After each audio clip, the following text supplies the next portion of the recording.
Pero guys, meron akong biskuit. Bumili din ako ng pad kasi naubos na yung pad ko. Laki siya na nakabili ng marami. Meron akong cheese curls, cheese sticks. Isang 150 na junk foods, saka nuts. And then meron akong sunglasses kasi mainit.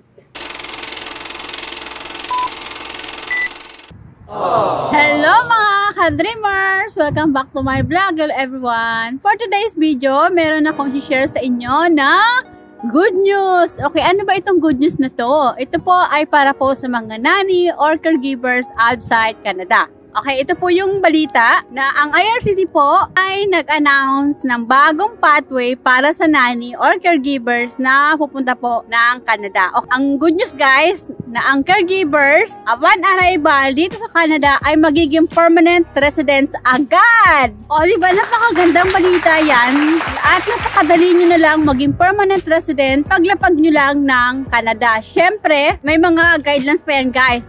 At saka, may balita pa na hindi lang po upon arrival na kayo ay maging permanent residents, ay binabaan din po nila yung IELTS or language test exam like IELTS or CELPIP. Ito po yung CELPIP, ito yung computer-based. Yung IELTS naman pwede computer or paper-based. Ito po ay general training. Okay, yan po yung take nyo na IELTS. Napakagandang balita din kasi nga binabaan po nila yung level score. Total level score ay 4 na lang. Dating 5. So, kapag meron kayong bagsak sa each category, kahit na-reach nyo po yung 5 score at meron kayong like 3D, naging 3.5 kayo, ay hindi po kayo qualify. So, bagsak po yan. So, ngayon, ay binabaan na rin po nila yung language test. Kayang-kaya na po yan ang mga kapwa ko caregivers na maipasa nila yung English test nila. Isa pa guys, ang educational attainment ng mga caregivers ay binabaan na rin po. Like po na kahit kayo ay nakatapos ng 2 years, hindi po kayo graduate, basta equivalent po ng high school educational attainment dito sa Canada, ay pwede po kayong mapabilang dito. Nakatapos kayo ng K-12. Equal na po yan kasi K-12 na po yan. K-12 din po yan dito. Pero kung high school graduate kayo nung dati, tapos nag 1 year college kayo, pasok na rin po yan. Based po sa nabasa ko. Pero ibang mga consultant ang nagsasabi na K-12 dito sa Canada ay equivalent of 2 years course sa Pilipinas. So, alamin na lang natin guys yung guidelines kasi wala pa pong guidelines na nilalabas ang IRCC.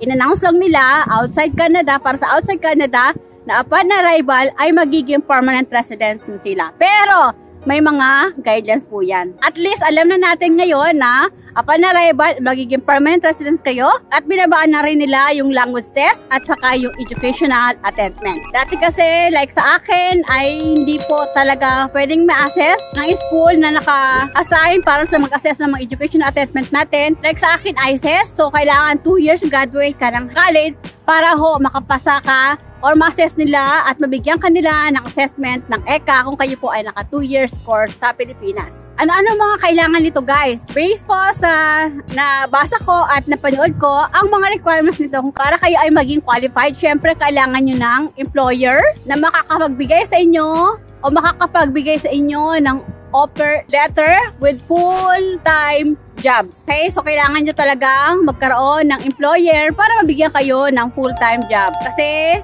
kung wala kayong employer, ay hindi rin po kayo makakarating po ng Canada at hindi kayo magiging permanent resident. Saka, kailangan nyo rin po ng relevant experience. Kunwari, meron na kayong experience ngayon as nanny or caregiver, nag-aalaga na kayo, pasok po kayo dyan. Yung iba naman nagsasabi na pwede na ang caregiving NC2. Pero, like as I said po, na wala pa pong sinasabing full guidelines ng IRCC nung in-announce sila last week.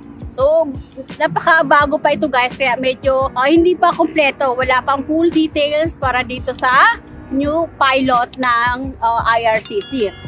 Basta, kung kayo po ay mayroong experience, ay pasok na po kayo dyan. Kung wala pa po kayong ECA, magpa-assist na po kayo. Marami naman po, pwede po kayo sa ECAS or ECAS like ICAS or ECAS IQAS or WESC. Ang WESC naman ay nagpapa-assist dyan ay yung mga full 4 years course. Mataas po kasi ang standard ng WESC.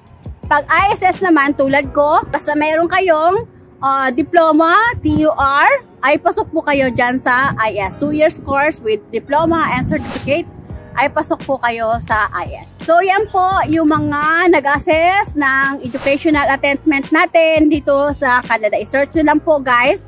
Meron din po akong video how to get ECA o apply ECA sa ISS. Meron po akong video dyan. Kung kayo po ay nagpapalo sa akin, pwede nyo pong balikan yung video ko about sa pagkuha ng ISS. Saka, kailangan nyo rin po mag-take na rin po kayo ng English test like IELTS. Kung saan kayo mas madali. Kung magaling po kayo sa computer, mag-self-help kayo. Kung hindi naman po kayo magaling sa computer, mag-take po kayo ng IELTS. Ang IELTS naman ay pwedeng computer saka paper-based. Ako kasi paper-based ako at hindi ko masyadong gamay ang computer. Although meron akong alam naman sa computer, pero hindi ko yon pinili kasi mahirap kasi may time kasi yan Ayun, kaya pinili ko IELTS at saka paper-based. Actually guys, ang IELTS ang pinakamahirap. Sabi nila mas madali daw yung self-pip compare sa IELTS. Pero okay naman guys kasi nga meron naman akong IELTS. Saka yan, kailangan nyo relevant experience at mag-ready na kayo ngayon guys para pag binuksan na po. Pero palita ko, sabi ng IRCC, buksan itong bagong pathway end of fall season like November, I think, or early 2025. So maghanda-handa na kayo, mag-review na kayo ngayon ng IELTS nyo or ng self-pip nyo. Basta general training lang ang kukunin nyo. Ulitin ko, level score 4 lang po ang kailangan nyong i-gain.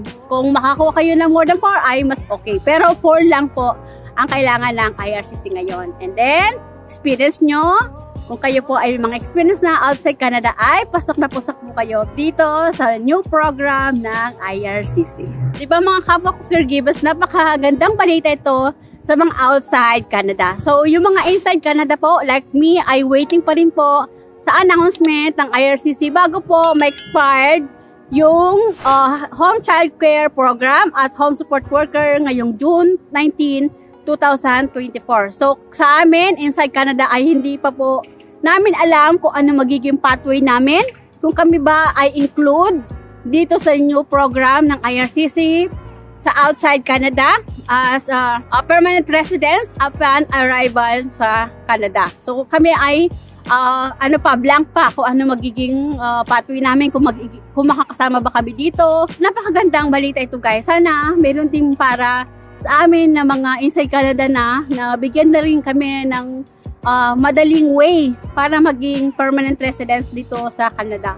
So kasi yun talaga ang pinaka-goal natin guys, na maging permanent residents tayo dito sa Canada, saka makasama natin yung family natin. So po ay excited para sa inyo ng mga kapwa caregivers, kung kayo po ay qualified at meron kayong mga nabanggit ko na mga qualification, ay pasok na pasok po kayo. Ngayon pa lang, mag-start na po kayo mag-job hunt sa job bank, sa Indeed, lahat ng mga ways na or may mga kamag-anak kayo na may mga bata o may mga tatanda, pwede sila mag-employer nyo. Grab nyo na yan guys, kausapin nyo sila kasi ito na yung way nyo para makarating dito sa Canada as permanent residents. So yun lang guys, na-share ko lang sa inyo yung bagong program na in-announce ng IRCC para sa mga caregivers. So good luck po ngayon, asikaso po kayo ng mga kailangan ninyong mga requirements. So you guys, if you find my video helpful, please subscribe naman po and do like and share na rin po kung nagustuhan niyo po yung mga video ko at nakakatulong po sa inyo. Please pakiclick naman po yung bell notification para ma-notify po kayo sa bagong